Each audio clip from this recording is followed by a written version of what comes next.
Olá a todos, eu me chamo Carlos. Eu também não tenho tanta certeza do que eu vi, mas deveria ser o tal do lobisomem que tanto falam, porque as características daquela coisa assemelhavam-se muito a essa tal fera. Eu tenho 38 anos de idade, sou daqui da cidade de Rio Verde, no estado de Goiás.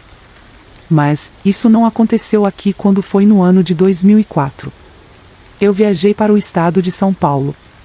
Eu fui morar na cidade de Franca. Eu estava em busca de trabalho. Naquela época eu morava na casa do meu tio e fiquei morando por ali algum tempo. Quando eu cheguei em São Paulo, demorei um pouco para encontrar serviço, o meu primeiro trabalho. E foi em uma pequena padaria. Essa padaria não ficava muito longe de distância da casa do meu tio. Até a padaria eram de mais ou menos 2 quarteirões, se eu não me engano. Comecei trabalhando nessa pequena padaria e trabalhei por quase 2 anos. Só que essa padaria era de um casal e esse casamento já estava meio conturbado, com algumas brigas, e por motivo dessas brigas desse casal eles decidiram se separar e vender tudo, inclusive a padaria, e dividiram entre eles. Com isso eu e mais 2 moças que trabalhavam lá ficamos sem emprego. Eu fiquei desempregado por uns meses e estava pensando em voltar para minha cidade de Rio Verde. Foi então que o meu tio me apresentou um amigo dele. Então esse amigo do meu tio me disse: "É, meu rapaz, a sorte sorriu para você." E continuou dizendo: "Rapaz, eu tenho uma vaga de vigia noturno, só que é para trabalhar no reservatório de esgoto aqui da cidade. E aí, que você acha?" Na hora eu pensei, como era vigia para trabalhar durante a noite, o salário não deveria ser muito ruim. Então falei com ele: "Claro que eu quero. Como que eu consigo esse emprego?" Então ele me disse: "Presta atenção, amanhã, pela manhã bem cedo, eu vou passar aqui. Eu te levo lá para você conversar com o diretor." Então combinamos tudo e no outro dia logo pela manhã, aquele homem me levou até lá, onde fazem esse tratamento de esgoto. Quando eu cheguei, para minha sorte só tinha eu ali. Conversei com aquele diretor por horas. Ele me fez um grande questionário e depois de responder tudo foi me dizendo que eu estava contratado. Trabalhar ali não era complicado, e se houvesse algum problema, era só chamar a polícia. Também me falou que o antigo vigia trabalhou ali por 5 anos. Só saiu porque teve problemas de saúde e por isso que eles estavam me contratando. Depois de conversarmos bastante e acertamos tudo, eu gostei do salário e comecei naquela mesma noite, porque o reservatório estava ficando sozinho durante a noite. Esse lugar que fazia tratamento de esgoto ficava numa rua escura e bem afastado da cidade, ao lado de uma BR. As casas eram bem distantes do lugar. Eu chegava ali todas as noites das 18 horas da tarde, saía às 6 horas da manhã.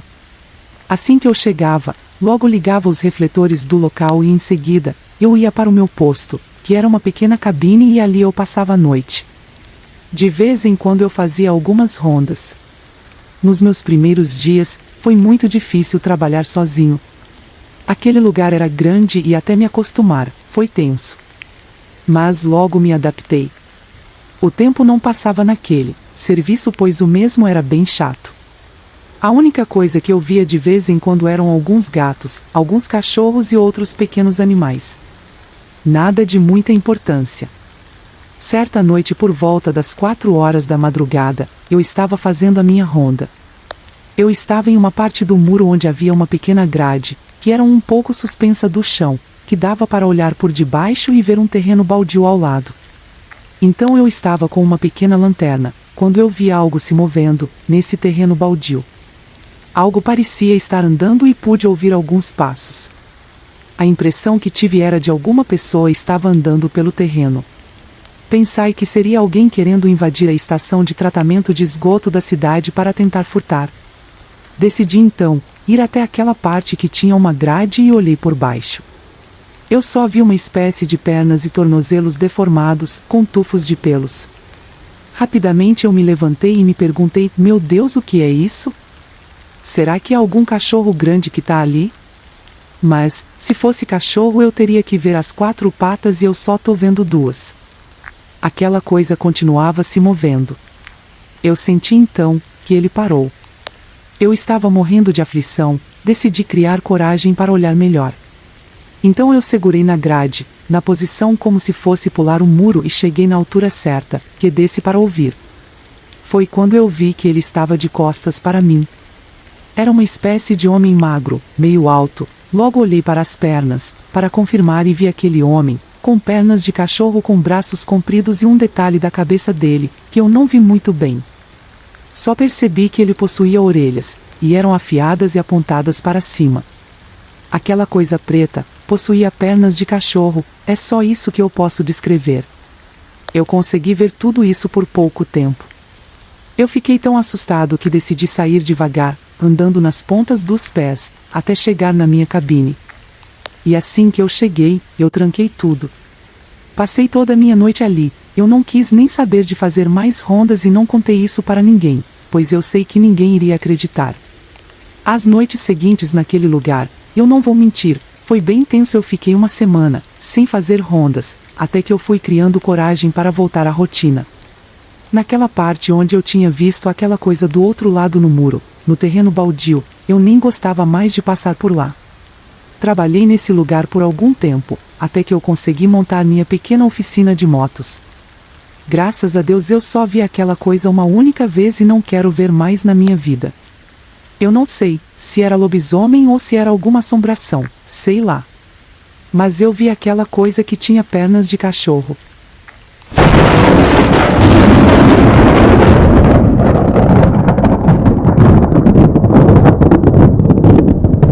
O significado religioso da Quaresma segundo a doutrina cristã foi o período em que Jesus jejuou no deserto passando por várias provações, inclusive sendo tentado pelo próprio Satanás. Sendo muito comum experiências sobrenaturais, como visões de criaturas, como lobisomens, aparições e afins. Minha prima Ana foi uma infeliz vítima de um desses encontros sobrenaturais. Ela morava na cidade grande e conseguiu férias para depois do carnaval. Resolveu viajar para uma cidadezinha do interior de Minas Gerais. Nessa cidadezinha moravam nossos avós aguardando. Ana saiu do Rio de Janeiro de carro e sozinha, a fim de pegar uma estrada sem trânsito. E mesmo sobre os protestos de sua mãe que foi contra a filha viajar dirigindo sozinha e principalmente durante a noite, minha tia disse com um terço na mão, interrompendo suas orações: "Minha filha, pelo amor de Deus, ouve a sua mãe. É época de Quaresma." Mas, como a maioria dos jovens nunca escutam seus pais, Ana simplesmente deu de ombros e disse: "Ah, relaxa, mãe."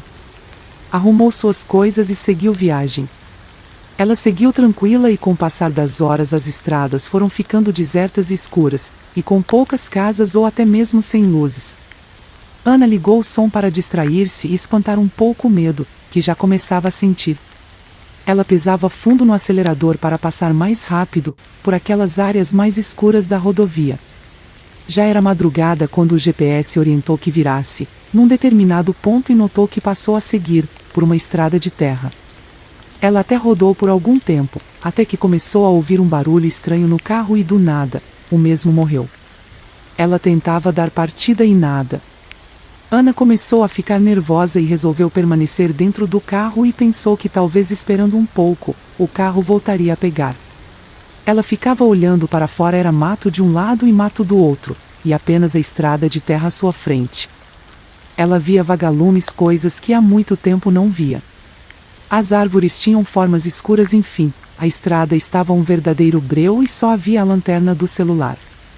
Ela tentou ligar para uma amiga, porém, não havia sinal e muito menos internet móvel. Com tudo aquilo acontecendo, deu vontade de ir ao banheiro. Ana se segurou ao máximo que pôde, então ela saiu do carro e se abaixou ao lado da porta de cócoras. Começando a aliviar-se foi quando de repente, ela ouviu sussurros. Eram muitas vozes misturadas, com uma reza e cânticos. Ana então vestiu as suas calças e permaneceu ali, por detrás da porta do seu carro. E o que viu arrepiou os cabelos. Era uma procissão no meio da estrada. Eram com pessoas vestidas de branco, encapuzadas e segurando velas, proferindo sussurros com uma coletiva oração. Essas pessoas da procissão flutuavam. Elas não caminhavam no chão, ou seja, elas não tocavam seus pés naquele chão de terra batida. Ana entrou no carro, fechou a porta e pôs-se a rezar, lembrando de todos os conselhos da sua mãe. Ela já estava arrependida, a procissão do nada sumiu. Ana chorava ainda muito nervosa e com muito medo. Tremia. Ela tentou ligar o carro e o mesmo funcionou. Foi uma alegria que só, porém o GPS não ligava. Ela saiu dali cantando. O pneu andou por um tempo e mais adiante avistou uma grande árvore. Havia um senhor com uma enxada capinando o local. Ana parou o carro e perguntou para que lado ficava o bairro, e o endereço da amiga. O senhor nada respondeu, apenas olhou sério e fixamente para Ana, e apontou adiante. Ana saiu com o carro e olhou pelo retrovisor estranhando, porque o homem estava capinando durante a madrugada. Foi quando levou um choque, com o que viu. Aquele homem estava pendurado, na verdade. Aquele homem estava em forca naquela árvore. Ana perdeu a direção do veículo, ao ver aquilo, e se chocou contra uma outra grande árvore um pouco mais. Ela não viu mais nada e tudo escureceu. Ela acabou acordando no hospital, teve ferimentos leves, porém, havia batido com a cabeça, ficando assim inconsciente por um bom período. Todos pensaram que Ana havia sido vencida pelo cansaço e que havia dormido ao volante e sonhado com tudo aquilo, quando sofreu o acidente. Mas ela diz e conta sempre a mesma história. Minha prima Ana nunca mais dirigiu durante a noite na quaresma.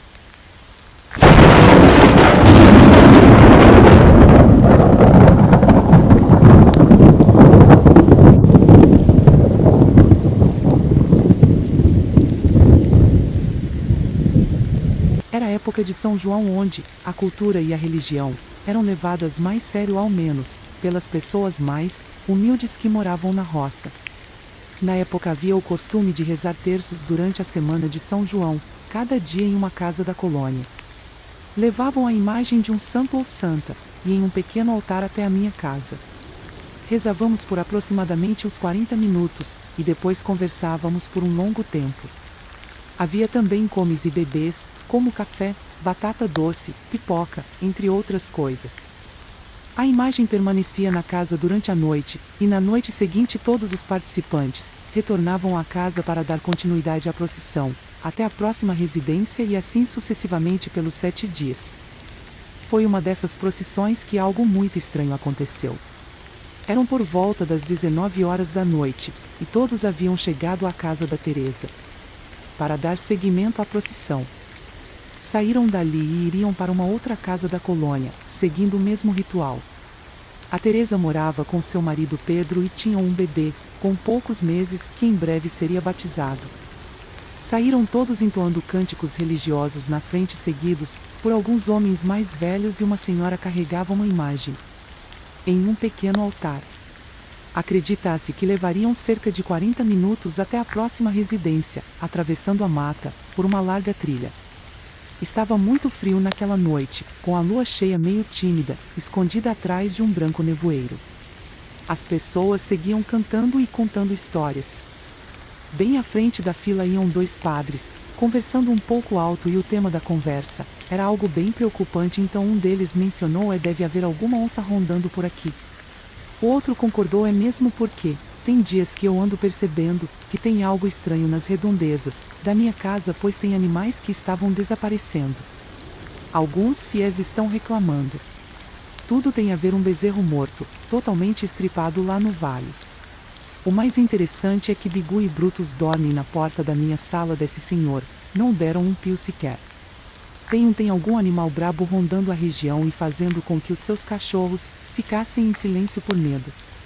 Muito estranho, disse um dos padres. Eu só não espalhei essa informação, para não assustar ninguém, pois estamos na semana de terço, comentou o padre. Mas atrás na fila seguia Teresa com seu filho, bem envolto em uma manta quentinha. Mas seu marido Pedro percebeu que Teresa estava inquieta e parecia incomodada com algo. Mas decidiu prosseguir, não falando nada. Em um certo ponto encontraram uma porteira. Passaram por ela e de repente o céu clareou e uma grande lua apareceu, totalmente envolvente. Foi então que o Pedro disse à esposa que precisava ir para o mato, pois estava apertado. Teresa pediu para que o pessoal continuasse seguindo, pois ela esperaria pelo seu esposo ali. Passaram-se então 5 minutos e Pedro não apareceu. De repente, ouvia-se uivos altíssimos, a poucos metros de distância, e alguns cachorros que seguiam o pessoal saíram disparados. Então o mato alto começou a se mover, em direção a Teresa, que segurava o seu bebê com força e chamava pelos outros. De repente, surgiu um enorme animal preto, babando e com os olhos brilhantes, correndo em direção da Teresa, dando a entender que queria apenas uma coisa. Aquela besta pulou em cima da Teresa e começou a morder a manta no qual envolvia o seu bebê. A Teresa usou todas as suas forças para proteger o seu filho, e aquela coisa mordia constantemente, tentando levar a criança dela. Por sorte, os homens voltaram rapidamente, alguns com os facões e outros com porretes, e começaram a golpear o animal, que acabou fugindo de volta para o mato. Depois de alguns segundos, um silêncio total se instaurou. Chamado por Pedro, mas ele não respondeu, decidiram então retornar o mais rápido possível para casa, levando a Teresa, que estava muito abalada e nervosa. Depois eles dariam um jeito de procurar por Pedro. E assim todos foram para casa, onde havia o terço, e é claro, todos estavam assustados. Foi então que decidiram passar a noite por ali mesmo, cada um se ajeitou em seu canto e ficar em silêncio. Pouco tempo depois ouviram uma batida forte na porta, e era o Pedro. Todos se assustaram e chegaram a achar que o bicho havia pegado ele, pois o mesmo estava todo machucado com alguns cortes. A sua esposa teve um mix de sensações como medo e um pouco de felicidade. Ao mesmo tempo, acredita-se que ela estava cismada de que alguma coisa poderia acontecer. Mas enfim, estavam todos exaustos, e cada um se ajeitou como pôde. Alguns homens decidiram não dormir. Já as mulheres se ajeitaram, e a Teresa, por estar com o bebê, ganhou então uma coxa de retalhos. Ela se ajeitou com o bebê, e ficou no meio com os dois, com Pedro na ponta. Eles pegaram no sono, e por volta das 4 horas da manhã, o bebê chorou. Provavelmente de fome. Teresa se levantou, pegou uma lamparina na mesa e foi cuidar da criança. Quando o foco da claridade bateu no rosto do Pedro, Teresa teve um choque, pois no cantinho de sua boca havia um fiapo de pano, e era o mesmo da manta do bebê. Ela se conteve e, com muito cuidado, e bem devagar, com o dedo ergueu o lado superior do Pedro. Ela ficou pálida, sem palavras, ela estremeceu. Os dentes haviam vários fiapos da manta do bebê. Ela estava tão trêmula, mas não alertou ninguém. Ela manteve sigilo e se levantou, sentou perto dos senhores que estavam de vigília e ficou lá rezando, para que amanhecesse o quanto antes. Enfim amanheceu o dia, e seu João, o mais velho e respeitado de todos, reuniu todos os homens, para fazer uma varredura no local do acontecido. Inclusive Pedro. Mais que depressa, Teresa pediu para uma senhora levá-la de charrete, até a sua mãe, que ficava algumas fazendas adiante, alegando não se sentir bem. E assim fizeram. A comitiva do senhor João não encontrou nada além de galhos quebrados e capim amassado. Um tempinho depois, Teresa não voltou mais, e mandou recado a Pedro, que iria seguir ao lado da mãe, que não queria mais ficar com ele. Pedro, por sua vez, nunca mais foi visto.